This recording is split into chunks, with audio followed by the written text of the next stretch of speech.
d'année en année, on a vu que les quantités de macrodéchets diminuaient. Et notamment l'année dernière, ça a été assez flagrant, puisqu'on est passé en 2011 de 12 mètres cubes à peu près de macrodéchets sortis à 4 mètres cubes. Donc c'était très encourageant et très positif. On n'est pas loin de la fin. Donc là on est à peu près à 3 mètres cubes de macrodéchets. Et ce qui est très positif, c'est qu'on n'a pas du tout remonté de batterie. Donc ça veut dire que c'est la deuxième année entre 2020 et 2021 où les batteries n'apparaissent pas. Donc enfin, je dirais, et pourvu que ça dure.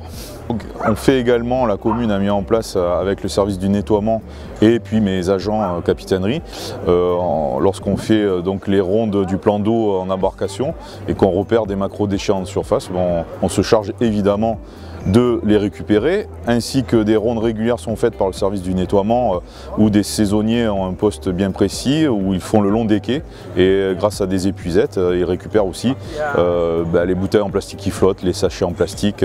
Ça ne nous empêchera pas de toute façon de continuer d'année en année. Cette année on trouve de moins en moins de choses et ce que je trouve ça bien, c'est que comme ils ont mis des débourbeurs, du coup ça fait bien son utilité, donc du coup les déchets restent dans ces cuves et ne se rejettent plus dans la mer. L'évolution, c'est qu'il n'y a plus de sacs plastiques.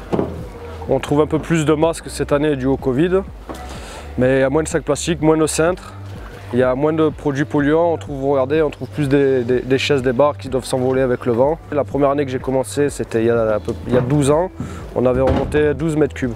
Et d'année en année, on diminue les déchets dans le port, à force de faire une campagne de nettoyage chaque année. Par rapport aux autres communes, il faudrait faire des travaux et qu'il y ait plus de débourbeurs dans chaque ville, parce que toutes les villes ne peuvent pas s'équiper de ça, parce que ça coûte un peu cher. Mais au final, on s'y retrouve par rapport à la pollution. D'où à Sanaré, il y a moins de saleté au fond que dans les autres villes que je ne citerai pas.